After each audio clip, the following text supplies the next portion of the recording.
እኔ ማለት ነው አሁን የምር ማርያምን ቢሆንልኝ ብዬ በቃ በጣም ከመመኛቸው ነገሮች እና የመጨረሻ ትልቅ አቺቭመንት ነው ብዬ ከማስባቸው አንደኛው ነገር ነው የምነግርህ።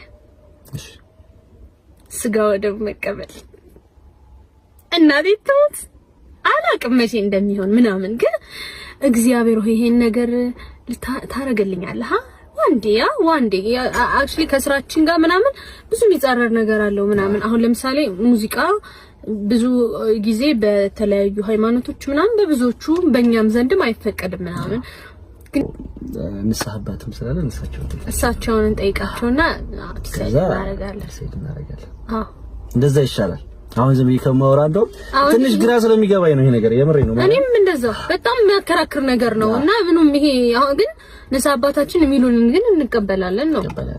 ግን ደግሞ እግዚአብሔር ይጠብቀን ብቻ ለዛኛው ለንስሐና ለስጋው ደግሞ ያብቃን።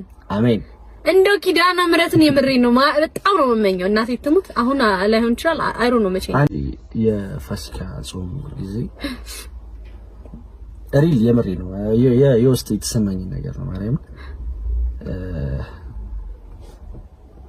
ስግደት እንኳን አልጀመረም ገና ኖርማል የጾሙ ታይም ነውና ከዛ ገብቼ ቤተክርስቲያን ተሳልሜ ስመለስ ልክ ጨርሶ 9 ሰዓት ማማር ለኛልከው ገዳስ ልክ ሲወጣ ሁለት ወጣቶች በቃ በኔና አንቺ ማርያም እንደውም ሊያንሱ ይችላል አይታወቅም ቆርበው ሁለቱ ታይዘው ይወጡ ማማየውና አቺ ማርያም እንዴት እንደገር ነው ማርያም የሆነ ስሜት የሆነ የሚጨረብሽ ስሜት አለ። ደግሞ ቢያስብ አይታችሁ ታውቃላችሁ እናንተ እርግጠኝነት የሆነ በቃ ትንሽዎች ነው ወጣቶች ቆርበው ሲሄዱ ነው የምር ማርያምን ይሄ መንፈሳዊ ቅናት የተሰማኝ ስሜት ነው። እናቴ ደግሞ ብቻ ለዛ ያብቃን እንግዲህ እግዚአብሔር አሜን። ማርያምን በጣም ትልቅ